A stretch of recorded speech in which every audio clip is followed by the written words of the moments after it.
Hey, welcome back to the channel. I'm Brandon. I've got Kolby swinging the camera there, and we're going to show you real quick how to mount these Raceline Monster beadlocks.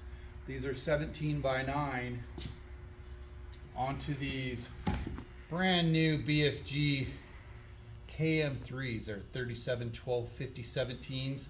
They're going on our pumpkin orange JL there. And it looks a little anemic with the 33s that came from the factory, but anyway, we wore the Nittos out.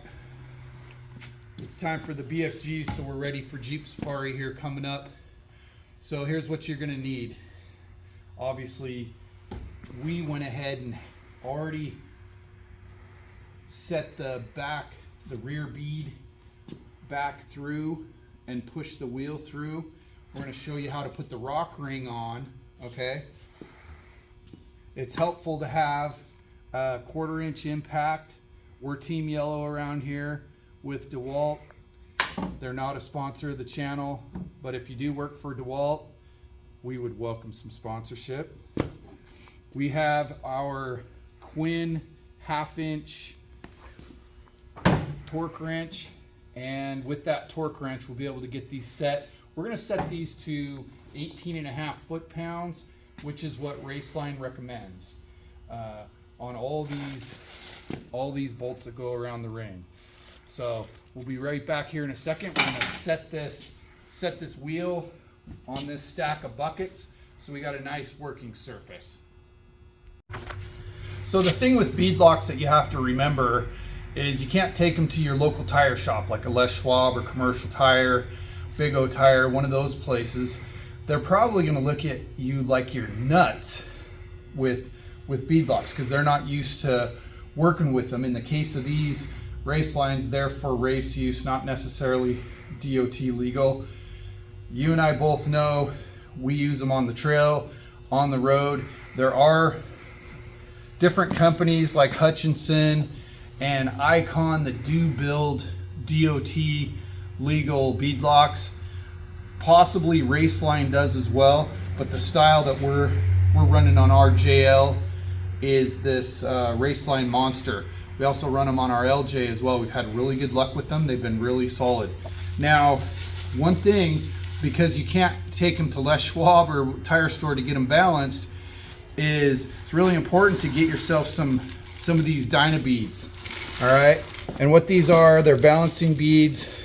Now, on the application sheet that this company, Esco, has, they suggest for a 37, 12, 50, 17 that we put 8 ounces of these beads. So what we did is we actually pre-measured these beads in these bags, weighed them with a little scale, got them all set up so we could just not drop this whole bag. You're actually going to open this up and actually pour them into the bead. We've already done it, but you're going to open this up and pour them inside, and they will act as a balancing agent in these tires.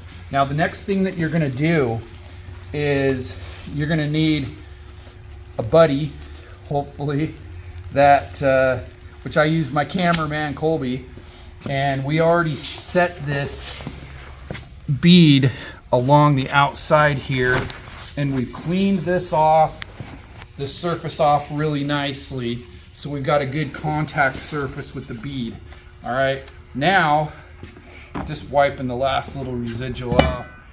Now what we do is we line up these holes all the way around to where you can start getting some of these bolts started. These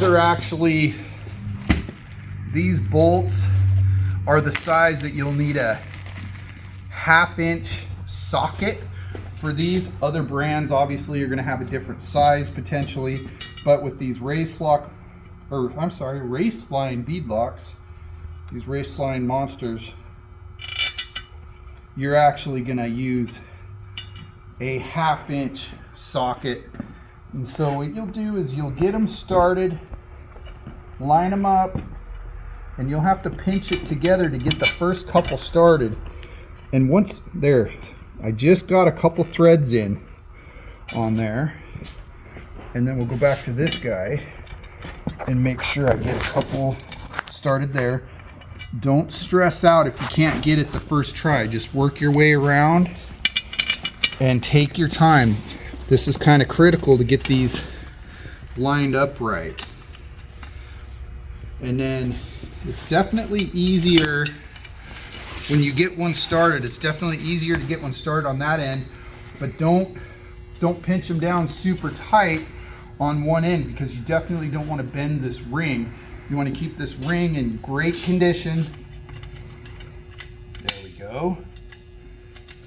And anyway, you can get them started and try to work in a star pattern, just like your dad probably taught you with your lug nuts when you're putting them on. At least that's what my dad taught me when I was putting the spare tire on when I got a flat. Make sure you do those lug nuts in a star pattern. I kind of like to do the same thing with the beadlocks. It's worked for me, and I know it'll work for you. So we'll get a few of these started and we'll come back here in a minute.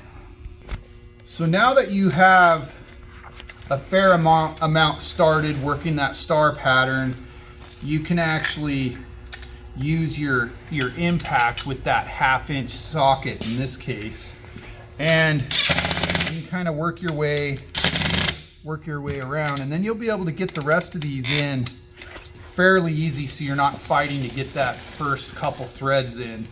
Once you get those threads started, you can actually pinch them down hand tight to get them all in like I'm doing now, and then we can start the process of motoring much quicker. And when you really get a system down, you can really knock these out in rapid fashion, which I'll show you here. And continue to work that pattern back and forth to make sure we keep even pressure on this bead, keeping everything flush. And don't just hammer the heck out of these things, because you really need to just be methodical about it and get them all cinched up. Now you'll see if you run your finger in, you'll see there's a gap, and you want to make sure that that gap is pinched off pretty close. And once you get it pretty good with the impact, like I said, you want to make sure that you don't go too nuts with them, because then you risk really bending your beadlock ring. Now this ring happens to be steel for this beadlock. The ring actually on my Raceline Monsters on my LJ over here, they're actually an aluminum rock ring. And the same principle there. It's just the aluminum is thicker.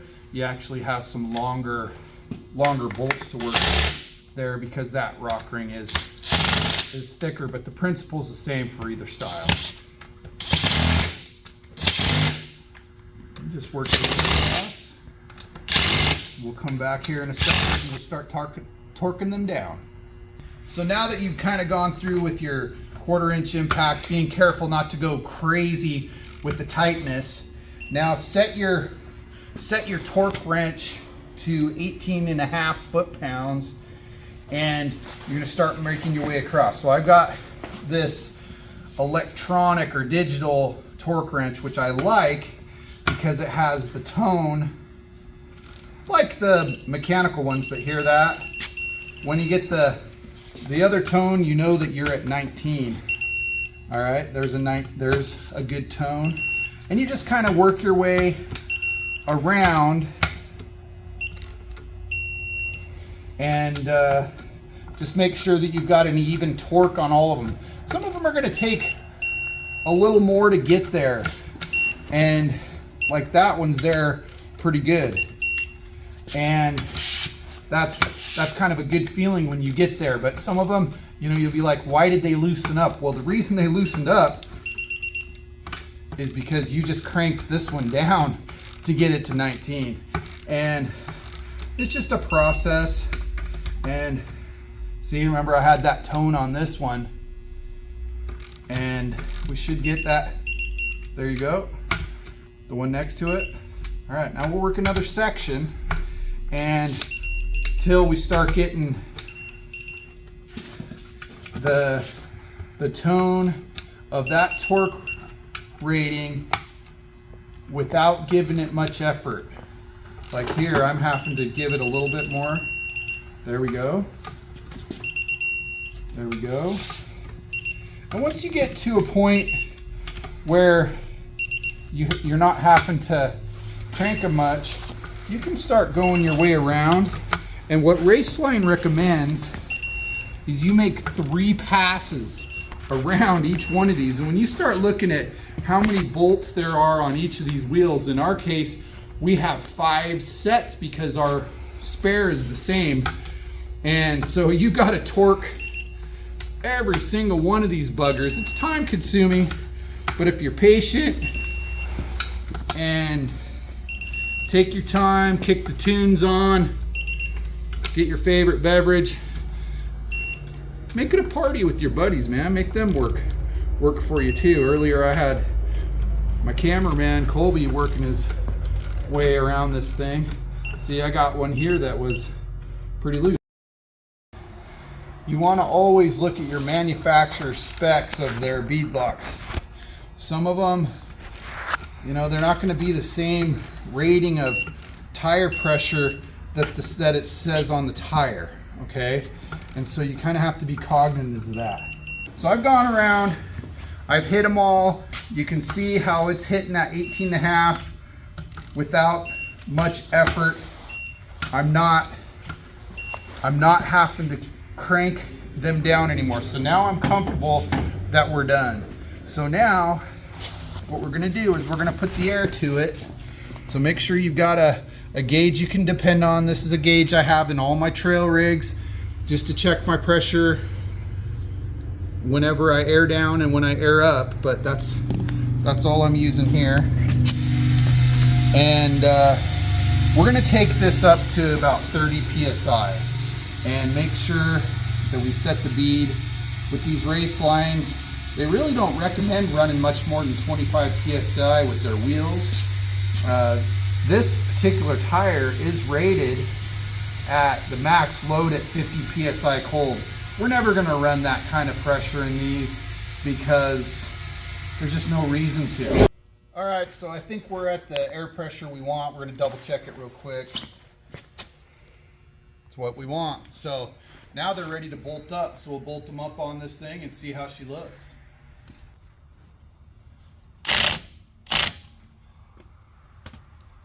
All right, what you want to make sure you do is torque these down to the manufacturer's specs.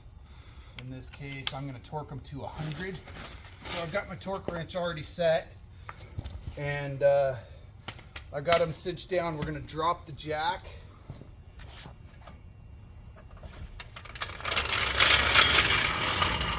That way you're not turning the hub. You know, you got the weight of the vehicle on. And we'll just go here and hit them real quick. It just takes a little bit more of a turn from where I had them, which is exactly what I wanted. You can hear that I'm hitting that 100 foot-pounds. And I'll make sure you're all cinched up and something that you would feel comfortable sending your wife and kids out on. We'll get the other one bolted up and then we'll show you how she looks. Well, folks, sorry it's so dark, but that's the finished product right there. The BF KM3s, 37 1250 17s on Raceline Monster beadlocks. You can see this particular Jeep has a metal cloak, 3.5-inch game changer lift, and we did the full undercloak system. So you'll see us down at Easter Jeep Safari this year running around. So anyway, if you like what you see or you want to see a little bit more content like this and some of the other things we have to offer, give us a like, give us a subscribe, check us out, share us with your friends. And if you see us out on the trail, come say hi. Love to meet you. Till next time, thanks for watching.